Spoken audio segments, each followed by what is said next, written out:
Bonjour à tous et bienvenue, chers frères et sœurs, dans ce quotidien Jésus numéro 193. Nous sommes aujourd'hui le mardi de la 6e semaine de Pâques et jeudi, c'est l'Ascension. Aujourd'hui, nous fêtons Saint Honoré, évêque d'Amiens et patron des boulangers.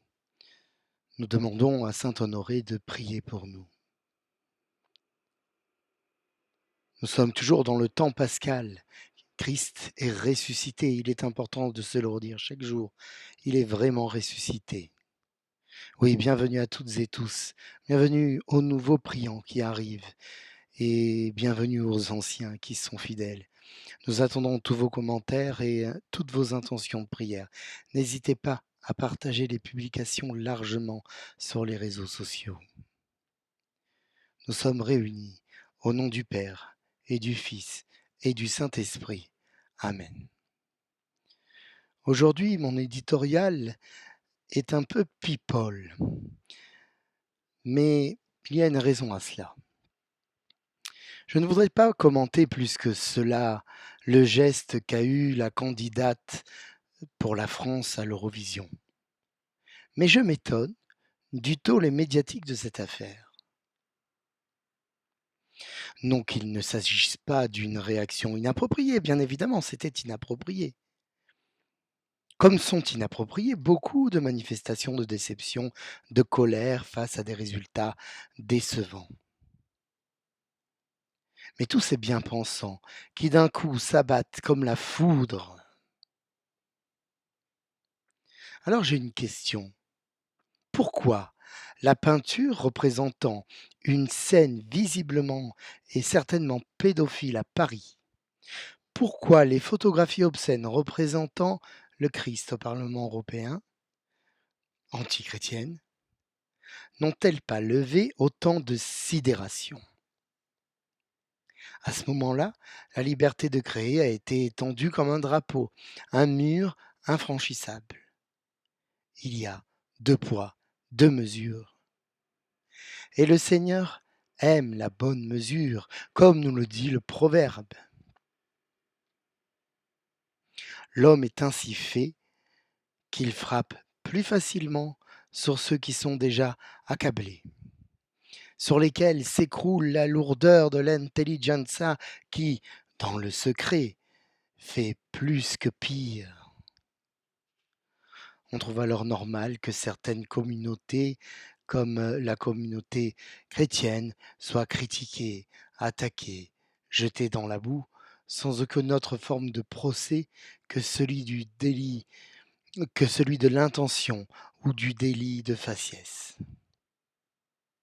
Que Dieu nous vienne en aide. Prions, prions pour les enfants malades, particulièrement pour Alba. Prions pour les enfants victimes d'abus. Que la justice se fasse. Prions pour la bien-aimée Turquie et les Turcs, grand peuple, qui est en train de s'exprimer dans les urnes. Puisse le peuple être justement et dignement écouté. Seigneur, prends pitié. Ô Christ, prends pitié. Seigneur, prends pitié. Je commenterai largement le texte des Actes des Apôtres dans lequel on voit un miracle se faire au moment où Paul et Silas sont enfermés dans une prison. Nous lisons aujourd'hui dans l'évangile de Jésus-Christ selon Saint Jean au chapitre 16. En ce temps-là, Jésus disait à ses disciples, « Je m'en vais maintenant auprès de celui qui m'a envoyé. Et aucun de vous ne me demande où vas-tu.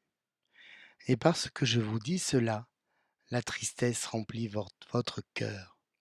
Pourtant, je vous dis la vérité, il vaut mieux pour vous que je m'en aille, car si je ne m'en vais pas, le défenseur ne viendra pas en vous.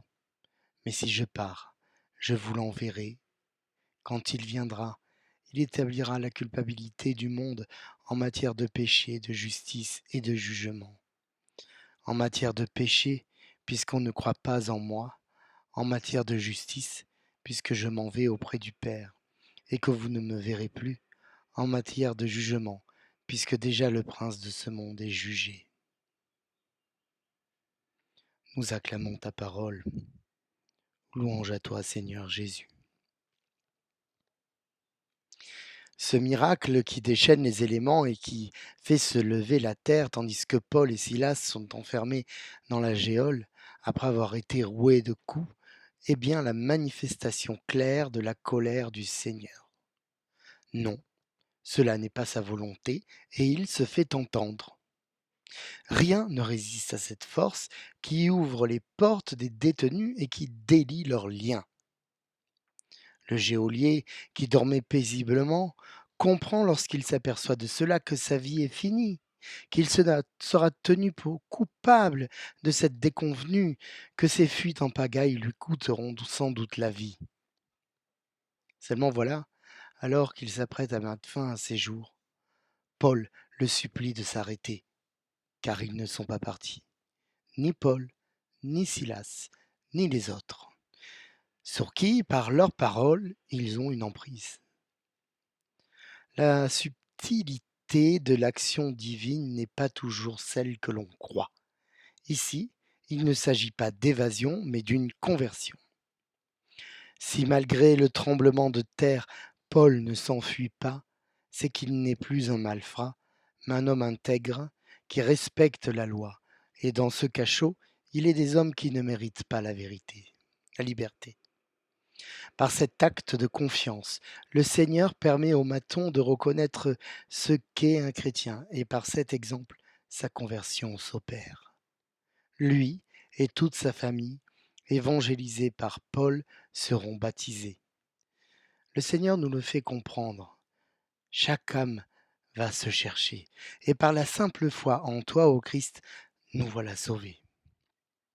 Nous autres, chrétiens de notre temps, ça, nous n'avons pas la sagesse de Paul. Et un peu comme quand les apôtres apprennent ton départ, Seigneur Jésus, nous voici peinés lorsqu'une difficulté arrive. Pourtant, de chaque épreuve, nous pouvons en sortir grandis, si toutefois nous acceptons de la vivre avec toi, par toi et en toi. Chaque épreuve, avec la force de la foi, celle que l'Esprit qui vient habiter en nous veut nous donner, est surmontable. La foi donne des ailes, la foi nous libère, comme ce fut ton cas lorsqu'un de nous meurt, nous nous posons cette question. Où est-il? Où va-t-il? Est-il seulement quelque part ou dans le néant de la tombe, bouffé par les vers? Toi tu nous l'affirmes. Le royaume des cieux, c'est là-bas que notre âme éternelle se retrouvera, avant la résurrection des corps, dans cette maison immense du Père où tu es roi et Seigneur.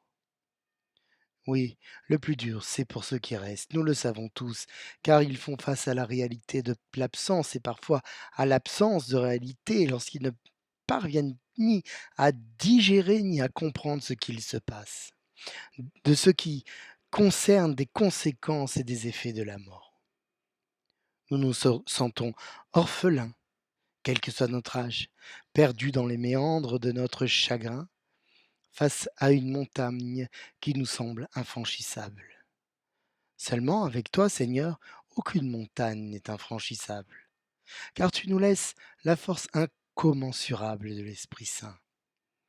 Ce qui est difficile à monter, c'est notre orgueil non mesuré, qui nous fait tenir un temps, mais qui nous enferme. L'Esprit Saint est Dieu, comme toi tu es Dieu, et de toi et du Père il procède. L'Esprit Saint est un amour profond, le seul vrai et authentique. Oui, nous pouvons dire cela. Mon Père, je m'abandonne en toi.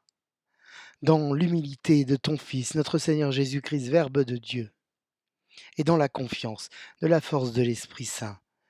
Et pour être sauvé, il me suffit de croire en toi, en la résurrection du Christ, qui est assis à ta droite et qui nous envoie son Esprit. Amen. Alléluia. Prions ensemble, chers frères et sœurs. Aujourd'hui, dans l'office des lectures, nous pouvons lire un morceau du commentaire de saint Cyril d'Alexandrie sur l'évangile de Jean et le mystère de l'unité. Nous ne sommes plus seulement des hommes, mais en outre nous sommes des fils de Dieu, des hommes célestes, puisque nous sommes devenus participants de la nature divine. Tous, nous sommes donc un seul être dans le Père, le Fils et le Saint-Esprit. Un seul être, dis-je, dans une identité d'État, un seul être dans un progrès conforme à la piété, par notre communion à la chair sacrée du Christ, par notre communion à l'unique Esprit Saint. Fin de citation. Oremus. Garde à ton peuple sa joie, Seigneur, toi qui refais ses forces et sa jeunesse. Tu nous as rendu la dignité de fils de Dieu. Affermis-nous dans l'espérance de la résurrection par Jésus le Christ, ton Fils, notre Seigneur. Amen. Je vous salue Marie, pleine de grâce. Le Seigneur est avec vous. Vous êtes bénie entre toutes les femmes, et Jésus, le fruit de vos entrailles, est béni. Sainte Marie, Mère de Dieu, priez pour nous pauvres pécheurs, maintenant et à l'heure de notre mort. Amen. Bonne journée, chers frères et sœurs. Bon mardi, et ensemble, demandons au Seigneur de nous bénir, lui qui est Père, Fils et Saint-Esprit. Amen. À demain.